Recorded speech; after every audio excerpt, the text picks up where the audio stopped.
Let's light this baby up. Woo! Bob's birthday spectacular! Yeah! Oh!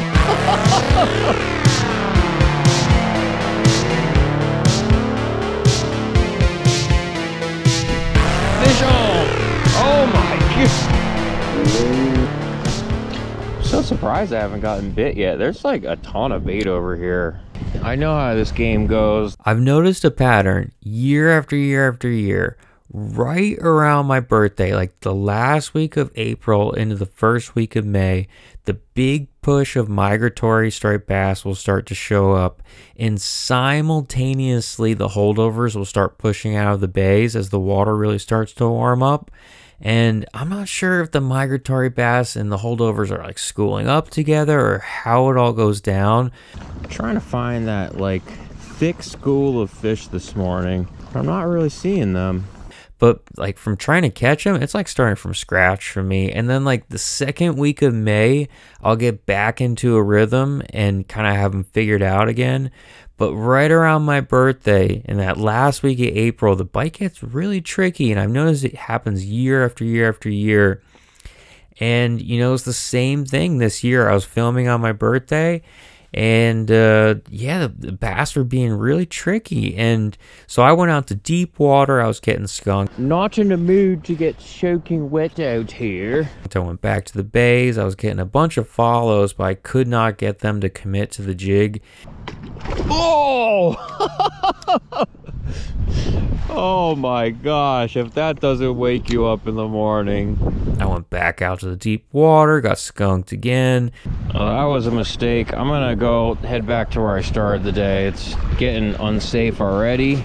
It's only gonna get worse. Then I went back into the bay, and there was like this tight window of time, like at the top of the incoming and then the start of the outgoing, that the bass really turned on, but it was only like 10 minutes and they were going nuts. Oh, fish on! Fish on! Oh my gosh!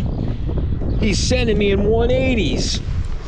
We're doing a 180 like Tony Hawk. It's like 10 minutes of pure chaos, and then they completely shut down again. So I don't know if the feed times are just like really short, but they fed up and ate, and then like 10 minutes later it was 20-mile-an-hour winds and like unfishable. But this seems to happen year after year after year. They're being a pain in the butt. And I'm getting kind of used to it at this point, so I kind of know what I'm getting myself into. But like last year I got skunked and broke my Mirage drive, you know, unrelated with the Mirage drive, but yeah, I got skunked. But I've noticed this pattern year after year after year, so I'm starting to get used to it, which is good. But I've talked to other people that have experienced it as well, so I think that the bass just get into this like transitional kind of stage where they're not in the bays, they're starting to push out to the ocean and the sound. But yeah, it was a great birthday. I still got on, you know, a pretty good little tight 10-minute window bite. What is all that? That guy is jacked up, man. Let's light this baby up. Woo! Ah, my seat's burning. Oh crap. Ate some cake, celebrated with the sparklers, and yeah, you know, I probably caught 7 or 8 fish, spent some time with family, and yeah, it was a good birthday. Usually I'm pretty reclusive on my birthday. I don't tell anyone about it. Yeah, I just keep to myself, like shut my phone off, but I'm trying to get out of that headspace now. I'm getting older. And yeah, so I thought I'd tell the world, you know, and also kind of explain, you know, this pattern that I've noticed year after year. And yeah, living the dream, catching fish on the birthday, you can't complain. And thanks for watching.